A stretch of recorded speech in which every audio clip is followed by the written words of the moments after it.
In 2023, we're looking at 107,000 overdose deaths, of which about 80% of those are attributed specifically to fentanyl. And so you look at 110,000 Americans dying of overdoses. It's unprecedented in American history. Hello, and welcome to Public Key. This is your host, Ian Andrews. Today's episode is dedicated to addressing a national crisis. In 2023, America lost nearly 110,000 lives to drug overdoses. This is the highest number in the country's history. Even more devastating, 80% of these deaths were caused by fentanyl, many of which were preventable. Joining me to discuss the crisis is Jim Schrant. He's Director of Strategy and Growth at CACI International. After spending 25 years with the Drug Enforcement Administration, Jim brings unique insights into how the drug cartels are evolving in the digital age. We'll explore how criminal organizations are using cryptocurrency and other technology to further their operations, and how new tools like CACI's CluesAI are helping law enforcement even the playing field. Jim also takes us deep into the connection between darknet markets, dangerous substances like Xylazine, and the ongoing fentanyl crisis. We'll examine how cartels and Chinese money laundering networks are moving both crypto and cash across borders. This is a challenging but important conversation about the intersection of technology and public safety.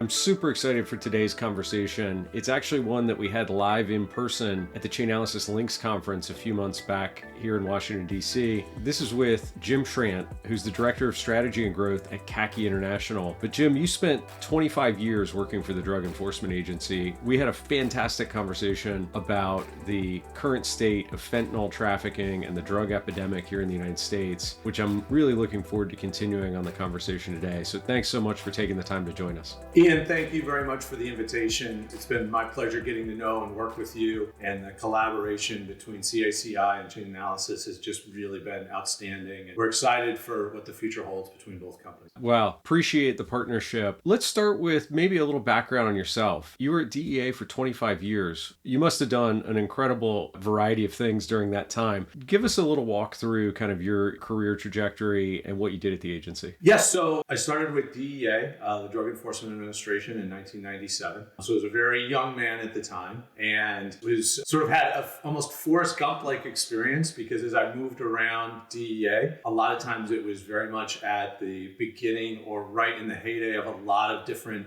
threats against the United States, beginning with Florida. So I started my career where it was really a fantastic opportunity to engage with the Colombian cartels, understand, and then ultimately work investigations against what they were doing, both in very high-level money laundering and high-level cocaine and heroin importation and distribution throughout the East Coast and the rest of the United States. So great way to sort of cut my teeth on that. Then as I moved throughout DEA, a lot of my time was spent at our Special Operations Division, which is based in Chantilly, which is really one of the crown jewels of the Department of Justice. It's a center that we've got over 40 different other agencies that participate, and it becomes just a tremendous center of sort of investigative and intelligence excellence, where not only is information sharing paramount, but really the ability to target and really have very cohesive investigative and prosecution strategies against some of the world's most notorious drug trafficking organizations comes to pass. And there's where I really was on the front line of both the emergence of crypto in international money laundering and then the fentanyl scourge. I remember in 2015 being down meeting with the Colombian government as we really walked through evidence that we had via intercepts of some of the very early fentanyl labs that were operating in Mexico, and trying to convince them of the threat, not only to the United States, but globally and including Mexico. So from there, I moved and had the opportunity to take a leadership role in our congressional and public affairs, and then in our intelligence division as well. So it's been a really extraordinary career. And since then, I transitioned private sector with CluesAI in 2022. I'm curious, across that incredible career, what's changed the most, and maybe what's stayed the same from your perspective when you look at the challenge of illicit narcotics trafficking, money laundering, all the things that you touched on in your career? Some of the most critical changes has really been, one, sophistication, is the level of improvement and sophistication in a lot of these transnational organizations has just frankly changed the map. So 20 years ago, where you would have elaborate calling centers and elaborate use of phone technology, that's really been surpassed by a level of understanding of very complex money laundering organizations and processes, including crypto, much greater sophistication of technologies, including encrypted apps, the dark web, and a lot of these different enhanced and encrypted tools that make their lives incredibly easier. That also gets offset with some of the challenges facing law enforcement in this. Is 20 years ago, there were processes by which we could really compete for intelligence and investigative standing with some of those technologies. But encryption has made it increasingly difficult, virtually impossible for federal law enforcement to really be in a situation to have the same capacity to learn and investigate what a lot of these organizations are doing. The other big component that's really changed is frankly production. So 10, 20 years ago, where you had heroin and cocaine, it was really easy to be aggressive at that source of production by targeting the cocoa fields, by targeting the poppy fields, and then ultimately a lot of those big conversion labs in South America. I don't even say emergence, but the domination of fentanyl in really what that global drug dynamic is. The production has completely changed. So you're talking about relatively small packages of precursors going to labs in Mexico, being converted into synthesized fentanyl that then can be smuggled to the United States, not in 500, 600 kilogram shipments, but in packages the size of a laptop that have hundreds of thousands of dosage units in those. It really is incredible when we talk about fentanyl, sort of the scale of the epidemic, particularly if you measure it in terms of things like overdose deaths in the United States, which, I mean, I think the excess deaths last year were tens of thousands, 40 to 50,000, if I'm remembering my statistics correctly. And I think projected to be larger even in this year based on the year-to-date totals, which is really unfortunate. But this kind of decentralization of the production capacity into these smaller labs with smaller smuggling operations, it seems like it's a real challenge for law enforcement to put a stop to the drugs coming into the United States. Is that a fair assessment? It is. And I think that decentralization is a perfect description of what that challenge looks like. And just to put a fine point on what that public health epidemic looks like is in 2023, we're looking at 107,000 overdose deaths, of which about 80% of those are attributed specifically to fentanyl. And so you look at 110,000 Americans dying of overdoses. It's unprecedented in American history. And of that, 80% of those are attributed to fentanyl. And largely the other 20% are generally tied to methamphetamine, which once again has a very similar sort of production posture as fentanyl does. But to your point is the threat against the United States is you're trying to track the threat coming from a number of different sources. You can have an aspiring 22-year-old fentanyl trafficker sitting in Salt Lake City that's able to order packages from China over the dark web and have those delivered from DHL to FedEx, ultimately to his doorstop. And then he's got an entire distribution network that he's established over the darknet, completely transacting in cryptocurrencies, largely anonymously, that law enforcement has to target that very complex system of distribution. Likewise, you've got the Chinese precursor chemical source sending shiploads full of precursor chemicals into Central America and Mexico that then are going to a whole diversity of decentralized laboratories that are taking and synthesizing those fentanyl precursor chemicals into raw fentanyl at virtually 100% purity that then they're able to smuggle in the United States in very small packages. So if I was able to throw up a chart, you could just imagine arrows coming from sort of all points of the world into the United States. Once again, really coming to what that constant is, which is that demand inside the United States for those illegal substances. It's an addiction problem, if we're being quite honest about it. It's truly a public health emergency that's driven by an addiction problem that just takes a heck of a lot of resources to try to just deal not only on the supply side, but on that demand side as well. One of the things that maybe scares me the most about this drug as a father of younger children is that it seems like a lot of the overdoses are related to people not actually knowing they're taking fentanyl because it's being mixed into other combinations of drugs or it's intentionally, mislabeled, maybe as part of the smuggling operation. Is that overstated or am I right to be worried about that? You're 100% right, Ian. So a lot of times you'll hear it referred to as narcotics poisoning because that's largely what it is. You have someone who's thinking that they're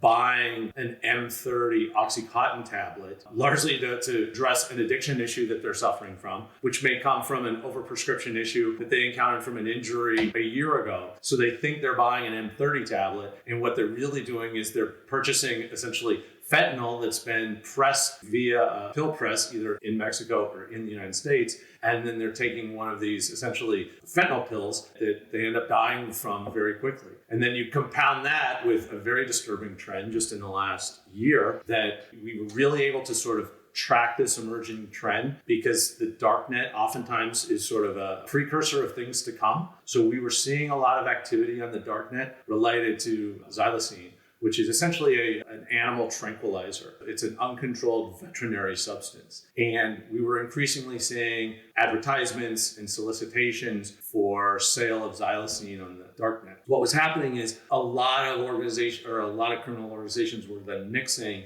fentanyl, cutting it with Xylazine. It's got a couple pharmaceutical benefits. It ends up increasing the length of the high from the fentanyl.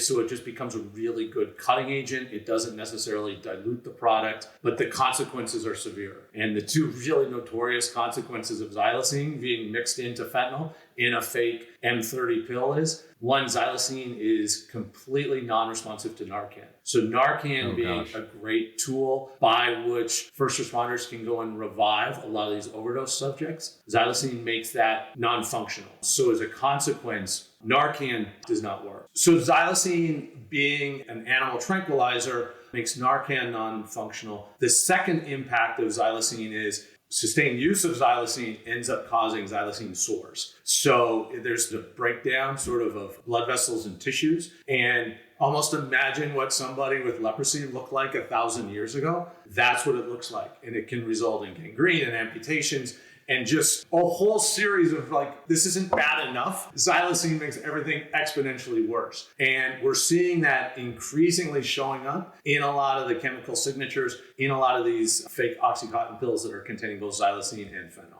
So it seems like the criminals are getting more sophisticated in their operations. It's more of a technology-driven process. It's a distributed organization, multiple illicit actors participating, right? We have manufacturing happening in the U.S. by U.S. citizens, potentially. We also have cartels in Mexico at large scale producing the drugs, smuggling them into the U.S. for distribution. We've got Chinese precursor shops. And it seems like there's a thread that runs through all of this, which is cryptocurrency, which you mentioned earlier being kind of one of the big things that's changed over your career. Maybe take us down that track and explain where you first encountered crypto and then kind of how it ties into the current situation that we see with fentanyl. Crypto is such a key component to how these organizations are working to really move the tens and hundreds of millions of dollars, once again, not just within the Western Hemisphere, but really all over the world. So for me personally, one of the advantages of being on the front line on a lot of these really important trends and threat evolutions was we really saw it about 10 to 15 years ago. So there were a couple really important kickoffs in terms of crypto and drug trafficking. So one was Silk Road. So Silk Road was one of the very first darknet marketplaces that was really serving a global population. And this is 2010, 2011. And they were a very early adopter of Bitcoin as being one of the key currencies by which they could anonymously transact what they were facilitating over the Silk Road marketplace. So we saw that. But once again, that is a very sort of bespoke, highly sophisticated organization that was able to operate 10, 15 years ago on the dark net. So certainly a threat, very much an indicator of where things were going to go. Not long after that, we at DEA really started to see that transition over to largely Mexican cartels, Sinaloa cartel notoriously, and then a lot of the Chinese money laundering organizations operating in the United States on their behalf. Money laundering has always been sort of a specialty that requires access and capabilities. So back in the days of pure cash, one of the key target areas for us were money brokers. So these would be sort of agnostic money brokers that had the means to collect and then disseminate cash largely throughout the Western Hemisphere. They could go and make money pickups all over New York City in cash and then repatriate that, oftentimes through front companies, back down to Colombia or Mexico or Guatemala or where they were hoping to get to. That system has always been a very effective system. So what we saw transition about 10 years ago was a lot of those money broker activities, which was just bulk cash pickups, transitioning into black market peso exchange and some of those other trends, really turned into, let's turn those into crypto transactions by which we can repatriate a lot of that cash that we're taking in the United States and then repatriate that in Mexico or Colombia back down to those, ultimately the cartel fund holders that was responsible to. And that's grown into really almost an entirely second banking system that these Chinese money laundering organizations have set up right now, of which crypto is essential to the day-to-day operations. Tell me a little more about the Chinese money laundering organization, because I feel like this is an underreported element in the way that profits actually accrue back. So we all probably heard, everyone listening to this podcast, I would imagine, is familiar with the Sinaloa or Jalisco cartels in Mexico, who have been the primary importers, I think, of much of the marijuana, heroin, cocaine, and now fentanyl coming to the United States. Where did the Chinese fit into that? And how did they become the predominant kind of money laundering faction for those organizations? So that's always been a key challenge for Mexican drug cartels, was that repatriation of cash. Demand is high, the means of production exists, and the means of transportation. But the weakness was always, how do we get all this cash that's accumulated in the United States? How do we gather it? And then how do we get it back? And for a very long time, sort of simplicity ruled the day. But simplicity ended up creating a lot of vulnerabilities for the cartels and a lot of opportunity for law enforcement. So for us, being able to really target these cash stash houses was a tremendous opportunity, where you would find these situations where they were aggregating $10 million, $15 million, $20 million at a time. There was one particularly notorious case where we ended up hitting a place in Mexico, just outside of Mexico City, about 10, 12 years, 15 years ago, where there was over $250 million in cash aggregated at this location. So that was definitely a vulnerability for a lot of these cartels. And there's a time component with that as well, because as you're trying to repatriate cash back to Mexico, there's a whole time process that's involved with that. And it's just challenging to count and maintain what is a very diversified cash operation. Yeah. So the Chinese money laundering organizations that have really taken off 10 years ago, but have really hit their stride in the last 5 years, and I would argue domestically, are one of the biggest challenges and opportunities to federal law enforcement in the United States, is taking the resources to really target those. So essentially, a lot of that cash pickup ends up being outsourced to a lot of these Chinese money laundering organizations, where they can go and facilitate those cash pickups inside the United States. The difference is, instead of having to pick it up in New York City, bundle it, get it to Tucson, get it across through Nogales, and then get it back down to Jalisco, what they're able to do is pick up $5 million in New York City and that area, and then can immediately provide via crypto and other tools, they can get that back into pesos back in Mexico City virtually that same day. And what enables that is they're essentially acting as a mirror banking system for a lot of Chinese nationals that are looking to have cash available in the United States. So the Chinese nationals in China are able to go and essentially, through the black market, go and obtain $1 million cash in the United States, where it's illegal for them to move $1 million from China into the United States. So this parallel banking system facilitates that to happen with virtually automatic repatriation of cash back to Mexico to the cartels. And what's the incentive? So each of those steps, both that step of repatriating cash back via crypto or other financial devices back into pesos into Mexico, at generally a 3 to 6% fee. So it's a great money incentive for these organizations to do it here. And then that mirror banking system for the Chinese nationals to get US cash oftentimes is done on the very same fee structure. So on a $1 million money pickup, you're really looking at them to have an opportunity of 10 to 12% for every $1 million that they're laundering.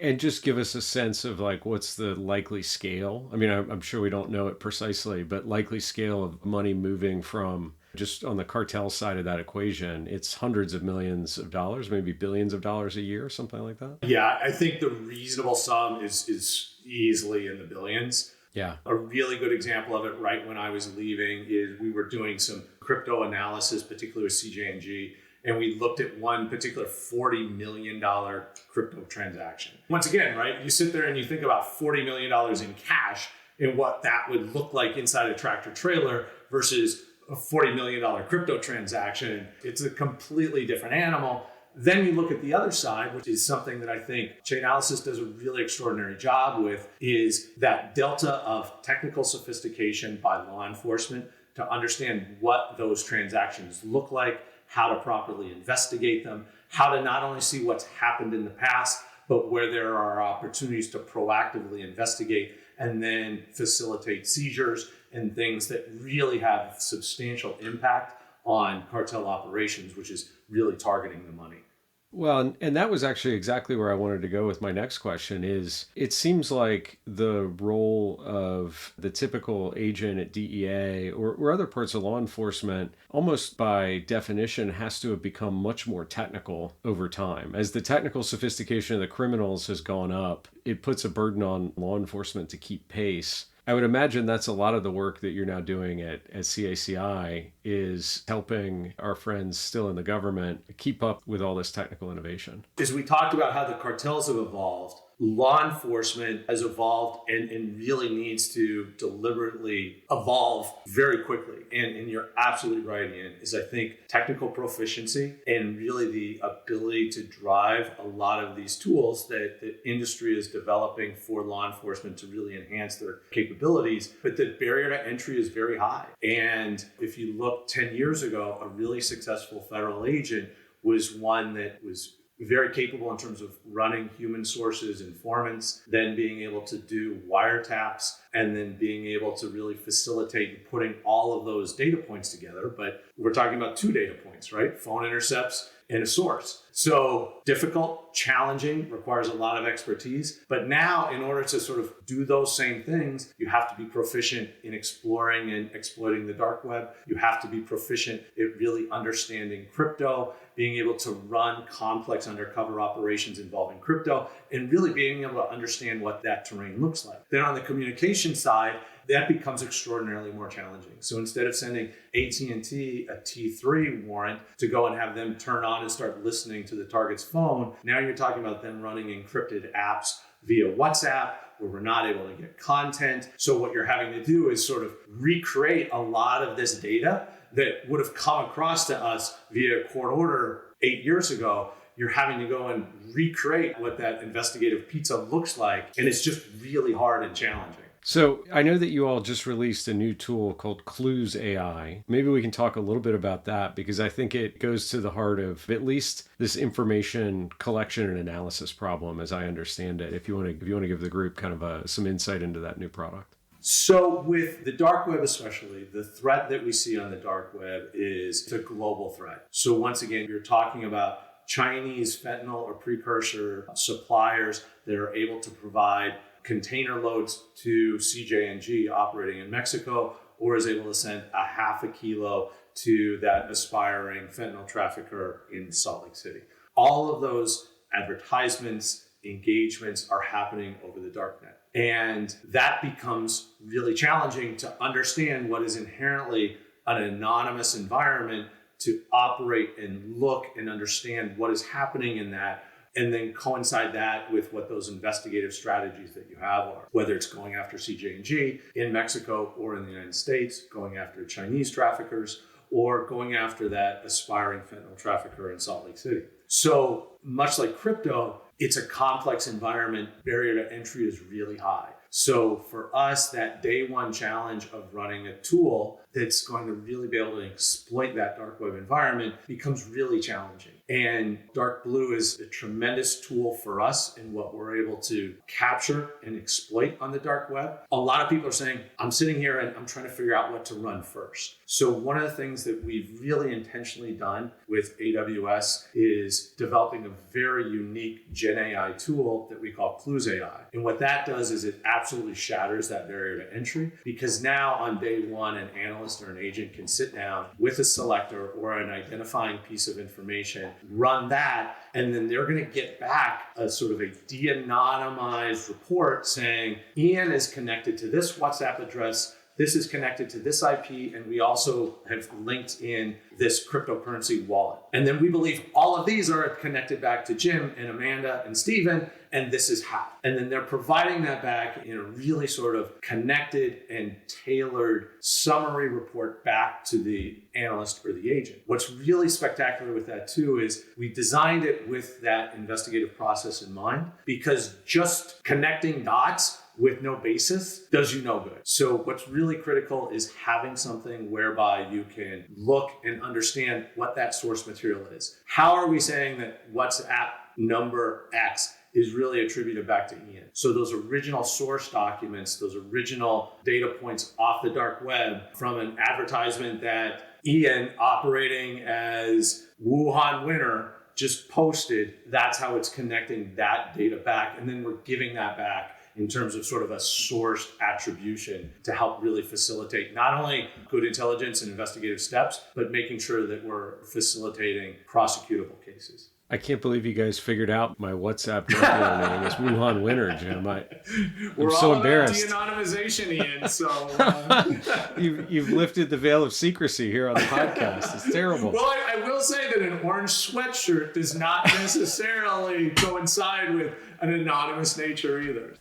It really is pretty incredible product, though. I got an early demo of it at the Trace DC conference this summer and spent some time with your CTO, who was kind enough to take me through a pretty extensive demo. I thought two things stood out for me. One was how easy it was to use. I'm not a dark web analyst, certainly don't have the training that the experts do, but it was incredibly easy to put myself in their shoes and say, oh, great, I've got one piece of evidence, that phone number. Let me discover everything else that it's connected to across all the sources that the platform has collected information across. And then that summary you talked about was human readable, which I think is where using large language model, that capacity of artificial intelligence is so powerful, because computers are pretty good at doing that link analysis. But at the end of the day, humans like you and I have to actually look at it and understand what information is really being presented back to us. And so that summary of all the data elements and how they're actually connected was really powerful. The final thing that I thought was also really neat was anticipating that the tool was going to be used in a law enforcement context. And so it wasn't good enough just to have the information. You had to have traceability back to the underlying records and data, because ultimately you're building a case that probably ends up going into a court of law. And so there's all sorts of evidentiary standards there that are important. And so I just thought the product was fantastic. How's the reception been from customers? Do you actually have it in the field yet? Because I know when I saw it, it just really started coming to light almost as a beta program. Much appreciated your feedback on it and your insights, because we totally agree, and that was the design. We do have it in production, in deployment, out in the field, and it's doing exactly what we had hoped. Is a lot of those day one users that we want them using the tool and finding immediate success in the tool are having that, where they're able to go and they're able to make these network discoveries right off the bat. One of the things that, being on industry now, that I'm very cognizant of, it's really easy to take a Gen AI sticker and slap it on something. And in many cases where people are using ChatGPT or a version of ChatGPT, and then just using that as essentially a summary agent. And what we needed to do was, those are important steps, but that's not what the primary challenge is. The primary challenge, where we're really in massive data understanding and exploitation, it's being able to take all of these different selectors and being able to use Gen AI to link these selectors together. And then ultimately those selectors represent individuals or they represent entities, those make up networks. And then now you're able to really go in and de-anonymize, link, and discover these networks. Because at the end of the day, whether it's in drug trafficking or money laundering or human trafficking, or even in counterterror investigations, you're really trying to figure out who's who in the zoo, who they know, and what they're up to. And the faster you can get to those answers, that's what defines whether a technology is successful or not. One question came up earlier in the summer when I saw the demo was, I would imagine customers, as soon as they see this and kind of analysts start to experience using it, they're immediately going to want to throw data that's proprietary to the organization, or at least comes from outside of CACI. Is that possible yet? Can a customer say, hey, here's a bunch of other evidence I've collected through other means, not dark web data necessarily, but I want to be able to fuse these two data sets together? Is that possible, or maybe on the roadmap? So you've hit on maybe the most critical step in sort of not only data collection, but that sort of data analysis, which is being able to take these very bespoke data points and then use them in additional pools. And whether it's the dark web exploitation or cryptocurrency investigations, being able to take these pieces of data that you're able to extract, which oftentimes is very heavy selector based, and then run those in an adjacent platform or tool is really important. And that's one of the things too, it's sort of that barrier to entry, is being able to derive those key bits of intelligence right off the bat that you can use. So one of the things that is important to us, especially with key partners, and Chainalysis is one of those key partners, is being able for us to be able to pivot back and forth. So if you're working on dark blue and extract crypto wallet address, that then you can pivot and run that in Reactor, that becomes a really powerful and seamless investigative process that doesn't require a lot of me simply cut and pasting and clicking or writing in my notebook different selectors and then trying to use them. That ability to pivot back and forth against really linked symbiotic technologies like Reactor and Dark Blue and Dark Pursuit becomes a really powerful tool. Then you take those results into a lot of the government systems where there's completely different holdings. That just hydrates it even further and then gets us to those answers that much faster. And that expertise is what we really try to sit down with and discover through training and involvement. And in many cases where we've got enabled analysts that can come and either drive selector or drive taskings on behalf of the customer, or really help enable their workforce to become that much more successful. It's a really, I think, smart architecture that allows for flexibility across the organization. I want to shift gears a little bit and maybe zoom out. So you've had a super impressive career in the DEA. You're now outside of government looking in. And I think with CACI trying to drive a bit of a modernization agenda, but there's always competing priorities, right? The toughest thing about a big bureaucracy is you've got lots of responsibilities. So doing new things is inevitably hard because you're balancing against all the obligations you've collected over decades. If you could kind of wave a magic wand and maybe reorient some of these priorities on behalf of the government, where would you like to see new investments? And I mean, I can imagine this across focus of attention or investments into people and kind of human capital resources or technology. I'll take a broad or as narrow an answer as you'd like to give.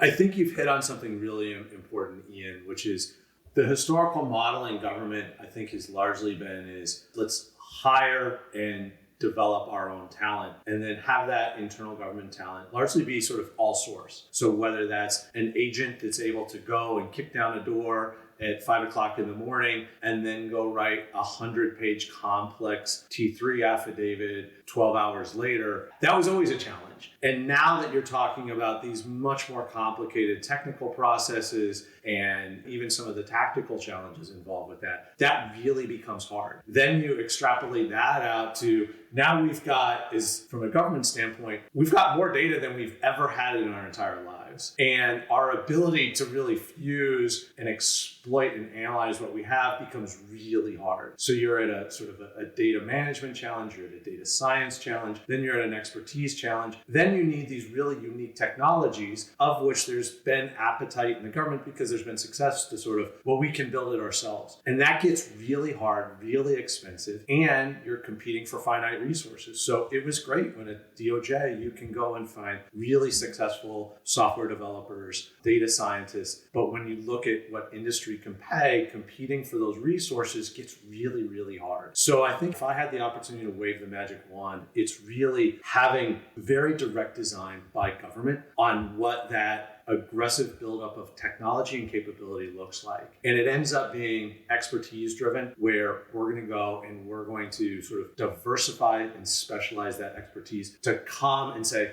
we can't do everything ourselves. We need people to come in and help facilitate, whether it's an enabled crypto analyst or it's a really specialized data scientist to come and build and develop and connect those data pools of data. That's where I think it becomes really important to be able to do that. Then the second is, and it's one of the big dichotomies, quite frankly, between the intelligence community and DoD and federal law enforcement, is that level of investment.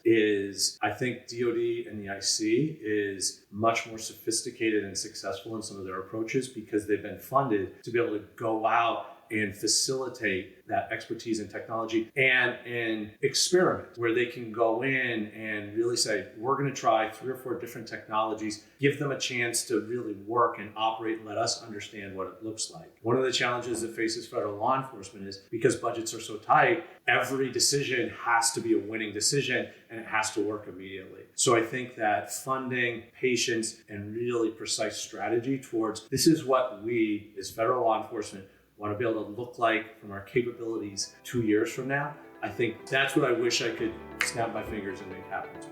Well, Jim, I think that's a fantastic place to end the podcast. I wholly support those two things happening. I think it would have dramatic positive impact on the position of law enforcement to deal with all these bad guys. It's been super informative. Thanks so much for spending time with us today. Thank you so much, Ian. And once again, we appreciate the partnership with Chainalysis and the ability to go and do really extraordinary work all over the federal government together. Thank you, Jim. Thank you very much. Hey there. Thanks for listening to another episode. If you enjoyed what you heard today, do me a favor. Open up your podcast app, rate the show. Give us a review. Tell us what you liked. Even better, you can share the podcast with your friends. And of course, make sure you subscribe so you don't miss the next episode. Before you go, I want to highlight a critical security issue our team's been tracking. It's called address poisoning. While many crypto scams target newcomers, this sophisticated attack actually aims at experienced users. Our latest blog post breaks down exactly how these scammers operate, including their methods from mimicking frequently used addresses to trick victims. We even analyze a recent case where quick thinking helped recover nearly 68 million in wrapped Bitcoin from an address poisoning attempt. To learn how to protect yourself and to see our full analysis, check out the blog post, which is linked in the show notes. Stay safe, and thanks for listening.